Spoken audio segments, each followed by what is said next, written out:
Conversa de Classe, apresentado por Maíra Tangerino. Aqui, mentes únicas se encontram em conversas plurais. Sintonize-se para mergulhar em uma jornada única de aprendizado e descoberta. Olá pessoal, boas-vindas a mais um Conversa de Classe.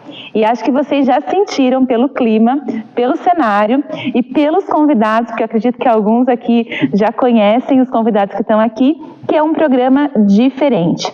Hoje a gente vai conversar um pouquinho sobre como a tecnologia está transformando a escola.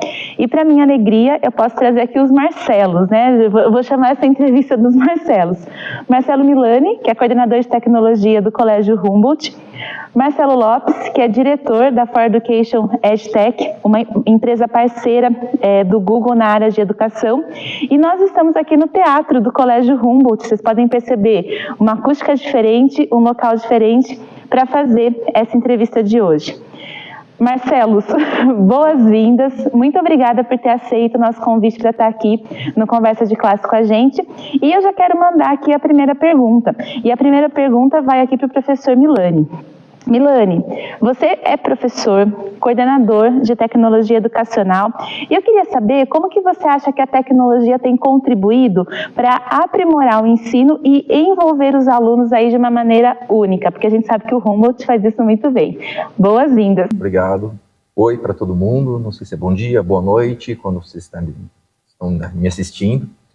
Eu sou coordenador de tecnologia educacional do Colégio Humboldt, já trabalho com educação desde 1999, então já tenho aí quase 25 anos de experiência, e praticamente toda a minha experiência de trabalho trouxe a tecnologia como um meio para desenvolver uma proposta, né, e potencializar o ensino, né. Então aqui no Colégio Humboldt a gente enxerga a tecnologia também como um meio. Ela é mais um meio para potencializar essa aprendizagem do que um fim por si só, né?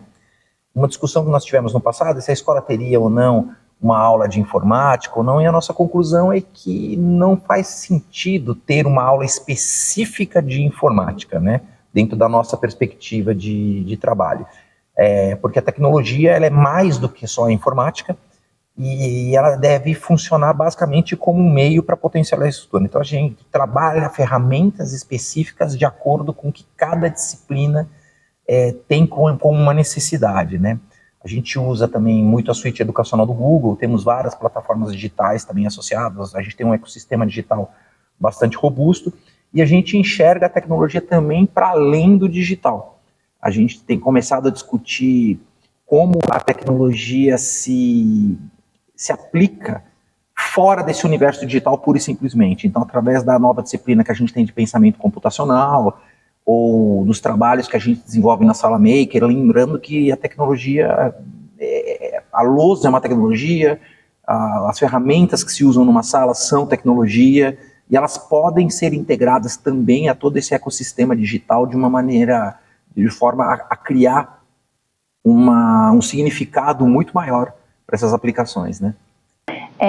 E, Milani, é interessante a gente poder contar um pouquinho para o nosso público, né, que é um público misto. Nós temos tanto docentes que acompanham o nosso programa, como também estudantes de graduação que assistem aqui o Conversa de Classe para conhecer um pouquinho mais as outras áreas.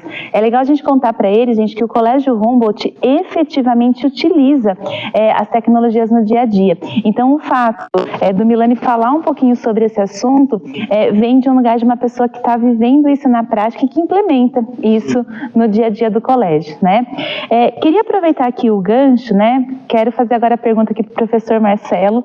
E, gente, faz toda a diferença. Eu trabalho diretamente com o Marcelo, né? A gente é parceiro aqui de trabalho. Faz toda a diferença a gente trabalhar com uma pessoa que não entende só de tecnologia, mas entende de interação da sala de aula. Marcelo, como diretor, né, da For Education EdTech, que é uma parceira aí do Google For Education, como que você acha que a tecnologia tem sido aplicada para enriquecer o ensino e despertar o interesse dos alunos? Pela ciência, porque eu sei que você tem um pezinho aí nessa área, mas para qualquer outra área da educação. Você falou que a tecnologia está transformando a educação. A tecnologia já transformou o mundo E a educação prepara esse aluno que pertence a esse mundo.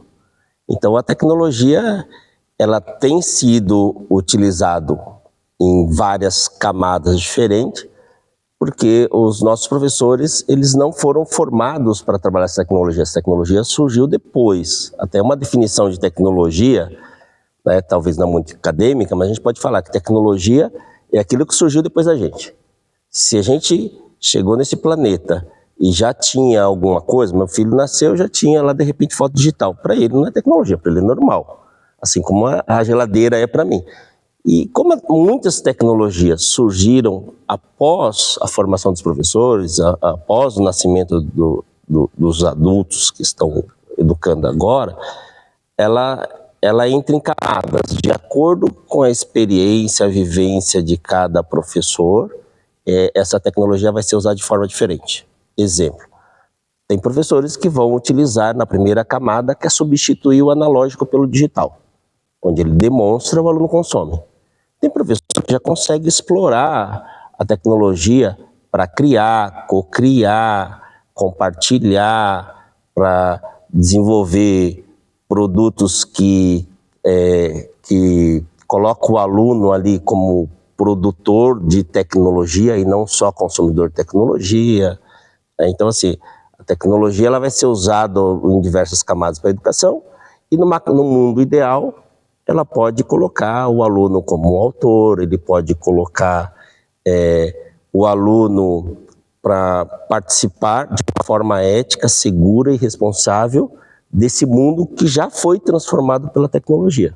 Olha, que perspectiva brilhante, né? Eu acho que é brilhante isso, porque é uma dor muito comum de quem assiste a gente entender exatamente onde está esse ponto de equilíbrio, né? Entre a tecnologia e como que ela vem entrando na escola. Até, Milani, queria te perguntar o seguinte, né? O Marcelo trouxe essa perspectiva de como a tecnologia é uma ferramenta poderosa, mas como que você acha que ela pode ser equilibrada na escola para garantir uma experiência educacional mais completa e, claro, né, mais confortável aí, tanto para professores quanto para estudantes? Claro. A gente sabe que a tecnologia ela vai funcionar enquanto implementação, né, vai ser melhor implementada se o professor se envolver ou não com ela, né? Mas a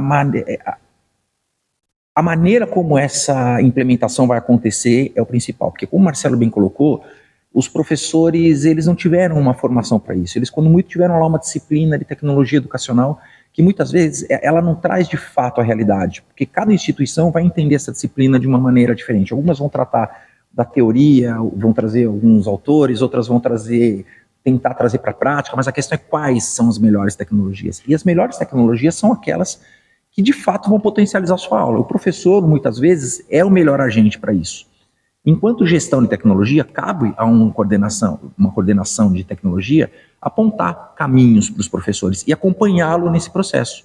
Então, trabalhar também no sentido de garantir que ele tenha uma formação que possibilite que o desenvolvimento dessa informação, ou que o trabalho em sala de aula aconteça da melhor forma. A gente sabe que quando ele fecha a porta, dali para dentro, a sala de aula é dele, e é muito difícil você saber se ele está fazendo direito ou não o tempo todo. Mas se você trabalhou uma boa formação e você sabe que ele tem segurança para trabalhar, que ele não está sendo pura e simplesmente cobrado para que aquele projeto aconteça sem que ele tenha nenhum acompanhamento, então você pode também ter a segurança de que isso vai refletir de forma positiva nos alunos, né? A gente sabe, por exemplo, que a gente fez um teste, por exemplo, para medir o quanto o envolvimento do professor, de fato, ele impacta no sucesso ou não dessa implementação, né? Então a gente percebeu, assim, a diferença, assim, embora a gente saiba que existe diferença, parece meio óbvio, falar, se se envolver é óbvio que não vai funcionar, mas não vai funcionar quanto? A curva é assim, se o professor estiver envolvido da forma correta, e existem parâmetros que determinam o que é essa forma correta, né? E parâmetros que determinam o que não caracteriza um envolvimento apropriado, a gente percebe assim, a curva de tendência assim, é de 0%, é dos alunos simplesmente não usarem, como a gente detectou, por exemplo, alguns alunos entram uma vez só para ver do que se trata e muitas vezes nem voltam. Na maioria das vezes, 80% dos alunos sequer voltam uma segunda vez para ver do que se trata aquela tecnologia, se ela for, por exemplo, uma plataforma digital. Agora, quando o professor se envolve e ele faz junto com o aluno, quando ele tem alguma dificuldade, ele pede um suporte da tecnologia para fazer junto, ele passa as tarefas tudo direitinho, envolvendo aquela tecnologia, ele mostra para os alunos que aquilo tem significado, e os alunos entendem com muita facilidade como isso pode ajudá-los ou não, aí a gente tem uma curva de engajamento que supera em assim, 80% o uso de 100% dos recursos de uma plataforma. Quando eu falo em 80%, eu estou dizendo assim, 80% dos alunos vão usar 100% do que aquele recurso oferece.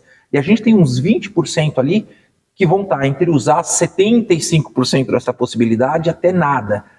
E a gente percebe que, assim, claro, vai ter sempre um percentual de alunos que é muito difícil de você atingir, por diversas razões. As pessoas são diferentes. Alguns alunos simplesmente não se identificam com uma tecnologia em particular. Talvez com outras, mas com um projeto em específico, aquilo pode não trazer muito significado para ele de movimento, né? Mas você tem um percentual muito baixo de alunos que não demonstram engajamento. Então, o segredo é, de fato, você se envolver com os professores durante esse processo de implantação, para que eles tenham segurança e entendam que essa é um trajeto, um percurso que tem que ser percorrido por toda a escola, pela gestão da escola, pelos professores, também pelos alunos, né?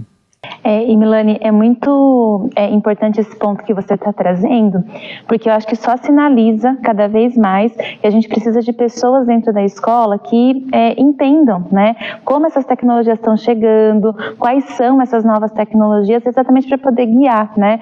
Não precisa ser algo que fique somente na mão do professor, muito pelo contrário, ele precisa de parceiros que vão apoiando nesse processo. Posso completar? Por favor.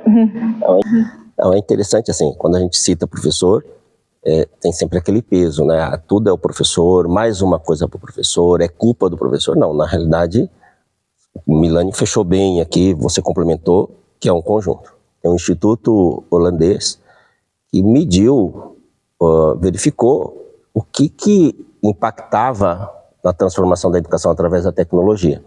E chegou-se à conclusão que tem 4 pilares principais que precisam ser balanceados. Primeiro, você tem que ter, assim, a gente falando professor, mas o primeiro você tem que ter os gestores com a visão de vai transformar, vai melhorar a educação com um dos meios da tecnologia. Pode ser um gestor de uma escola privada, um gestor de uma escola pública, pode ser o próprio diretor, secretário de educação, ou seja, qualquer gestor ali, ele tem que abraçar a ideia, que é a visão do gestor. Segundo, ele tem que ter plataformas, tem que ter ambiente para o professor trabalhar, tem que ter uma infraestrutura, tem que ter equipamento, conectividade, e aí também tem que ter equipe preparada, né? É um conceito chamado Foreign Balance, que são 4 pilares que ele tem que estar balanceado, senão o processo não funciona. Então, professor, a culpa não é sua, né? Você é um personagem fantástico, que está direto em contato com o aluno, mas a gente tem que ter balanceado a instituição como um todo. Não adianta o professor querer, se não tem o que fazer, plataforma, conectividade, infraestrutura, e não tem ali um norte institucional. Marcelo, maravilhoso você trazer esse aspecto, né? E acho que é uma mensagem poderosa para o pessoal que assiste a gente. Para a gente fechar, eu acho que essa pergunta pode ser para os dois, vocês podem complementar. A tecnologia avança cada vez mais rápido, né? É uma característica dos nossos tempos de hoje.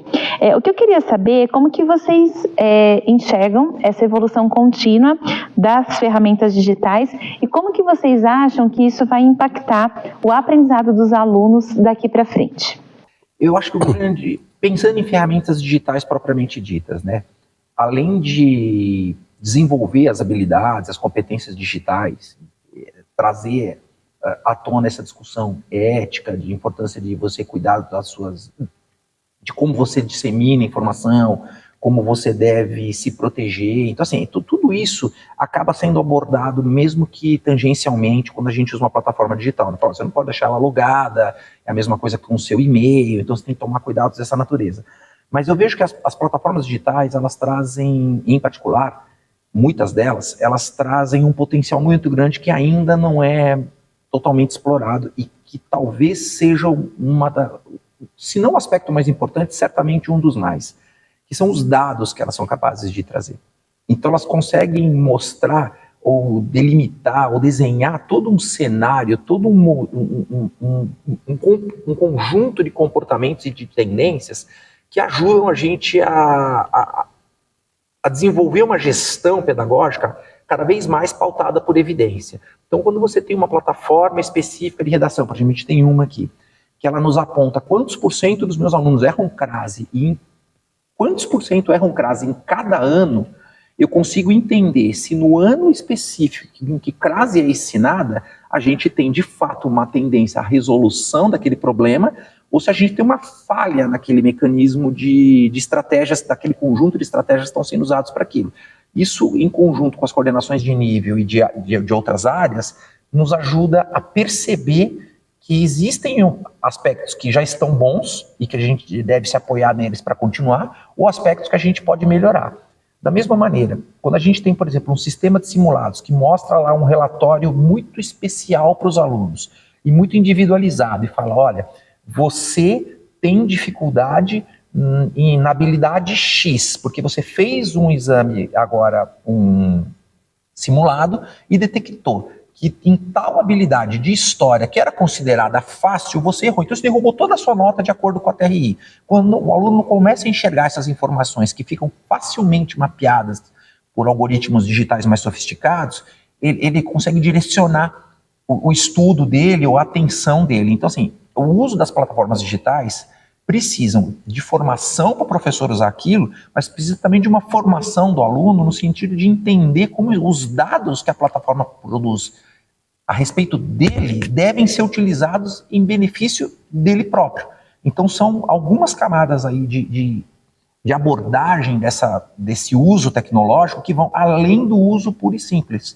Eles acabam extrapolando, né? Então, depois que eu usei tudo isso, vamos comparar os dados da plataforma de redação com os dados que você conseguiu ali na plataforma, de repente, se você for uma criança, com os dados da plataforma de matemática, ou como você tem ali os resultados nos seus exames simulados. Então a gente consegue, quando você consegue trazer a consciência para todo esse processo, tudo se torna mais poderoso, porque o aluno de fato entende onde ele está, por que ele está daquela forma, e o que ele deve fazer para continuar ali, se aquilo estiver bom, ou para sair para uma perspectiva melhor, né?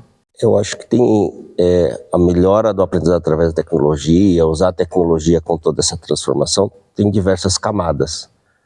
Quando a gente fala de tecnologia para a educação, as pessoas já pensam logo o aluno usando um aplicativo que ele vai ver uma coisa no concreto, uma célula se multiplicando, por exemplo, é mais fácil do que o professor desenhando na lousa. Mas a gente pode ter tanto esse aprendizado por ter objetos de aprendizado melhores. Você pode ter essa questão de, estou na época do aluno, aumenta o engajamento, mas você também tem decisões baseadas em dados. O Marcelo está colocando bem, eu gosto do Marcelo falar primeiro, porque a gente vê o que está rolando lá dentro da escola. E a gente começa a trabalhar o que a gente chama de Learning Analytics. A gente começa a trabalhar o aprendizado baseado em dados, porque a gente sempre trabalha muito o ensino. E aí depois que a gente trabalhou todo o ensino, a gente vai lá, mede através de um simulado, um vestibular, e o negócio já passou, e aí eu tento ver o que deu de resultado no final. Agora eu consigo trabalhar a personalização durante o processo, eu consigo fazer com que o aluno ele ganhe também o poder da autoria. Então hoje qualquer aluno pode, de uma forma direcionada, produzir conteúdo. A gente tem agora a era da inteligência artificial generativa e que pode ser aplicada como uma aliada fantástica. Minha filha veio conversando em inglês com uma inteligência artificial generativa por voz e ela veio falando sobre um assunto que ela gosta, que é maquiagem, 9 anos ali, e coisa que ela precisaria de um professor particular e uma sala de aula com muitos alunos não conseguiriam esse grau de individualização ou personalização. Né? Então, assim, a tecnologia bem aplicada, com pessoas preparadas, não só professor, mas instituições, ela realmente pode transformar a educação. A Unesco ela vem discutindo muito isso, que não é a tecnologia que ela pode ser boa ou ruim, né? A gente precisa de evidências de como a tecnologia ela pode ser usada, né? E evidências do impacto que ela causou. A gente sair desse achismo e ficar condenando o celular, falando que ele é bom ou ruim para a sala de aula, não. Que tipo de uso que eu estou fazendo? Um trajeto de meia hora de carro, e talvez minha filha tenha evoluído uma quantidade gigante aí de passos e de uma forma divertida, falando naturalmente de algo que ela gosta. A inteligência artificial, depois que a gente via que ela se perdia numa palavra, falava em português, a inteligência artificial, antes de continuar a conversa, corrigia aquela palavra e fluía a conversa. É legal, tem um ponto que eu gostaria de comentar também, que o Marcelo coloca, e que tem uma conexão, uma fala que ele fez anteriormente ali, né? Tem um pensamento que a gente fala assim, o homem cria a tecnologia e depois a tecnologia recria o homem, né? E é importante que os alunos entendam isso. Então, por exemplo, quando a gente começa ali o curso de pensamento computacional, muitas famílias tiveram dúvidas. O que é pensamento computacional? Então vai aprender. Falaram, não, pera um pouquinho, vamos dar um passo para trás. Vamos entender uma coisa. O homem criou o computador porque antes do computador ser criado, o ser humano já tinha a capacidade de pensar computacionalmente. Então a qualidade de pensar de forma computacional, ela antecede a criação da computação. Então ela é uma forma diferente de enxergar um problema, ela te permite que você tenha estratégias diferentes de resolver o problema, e no meio desse processo todo, em algum momento, criou-se o computador, como a gente tem hoje. O computador ele é um reflexo daquilo que é o cérebro humano. Se o nosso cérebro funcionasse diferente, certamente computadores seriam diferentes, né? E então, quando a gente traz uma disciplina como pensamento computacional e a gente busca conexões com o pensamento matemático, e a gente criou um conjunto de habilidades e competências muito bem, a gente interrelacionou, né, as habilidades de pensamento matemático com as de pensamento computacional, a gente trouxe justamente isso. Em que o pensamento computacional, por exemplo, me ajuda a ir melhor em matemática? Ou em que momentos da vida ele está presente? Então, quando a gente está pensando ali, está usando um Google Maps, tem todo um conjunto de grafos ali, que é uma habilidade específica, que está inclusive na BNCC de computação, para trabalhar, e que parece muito difícil de ser trabalhada com os alunos, mas ela é uma realidade, ela está constante.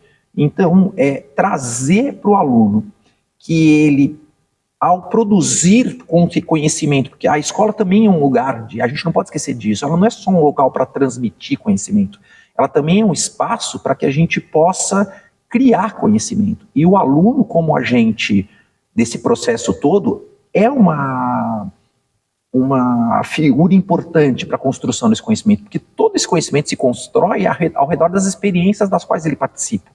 Então a gente toma cuidado de tentar mostrar para o aluno o tempo todo o quão importante é a participação de cada um de nós, deles, e de cada um de nós nesse processo todo que acaba dando uma nova característica para a sociedade, né? E influenciando a todos nós no final das contas, né? Posso? Por favor. Só para incluir as pessoas, assim, quando a gente fala de pensamento computacional, o Marcelo também participou da produção do documento para o MEC, não é ensinar computação, é usar as competências e habilidades da ciência da computação para a gente resolver problemas da vida real. Então, ensinar o aluno a trabalhar com lógica, a decompor um problema em partes menores para resolver, a reconhecer padrões. Então, assim, quando a gente fala que é trazer o pensamento computacional para dentro da escola, é trazer as competências e habilidades, isso está previsto na nossa legislação, já estava previsto na Base Nacional Comum Curricular, e agora a gente tem um complemento que explica como, né, e o que fazer com cada série, com cada faixa etária. Só para incluir as pessoas aí, que a gente não tem só educador na conversa, né? É verdade. Exatamente, tem um público aí grande, né? Gente, acho que foi uma aula hoje, para mim, pelo menos, né? Uma honra estar aqui com vocês. Quero agradecer novamente a presença dos Marcelo Milani e Marcelo Lopes. Agradecer a gentileza do Colégio Humboldt ter cedido aqui para a gente o espaço do teatro para fazer a entrevista. E a gente se vê no próximo Conversa de Classe. Até mais. Obrigado. Obrigado.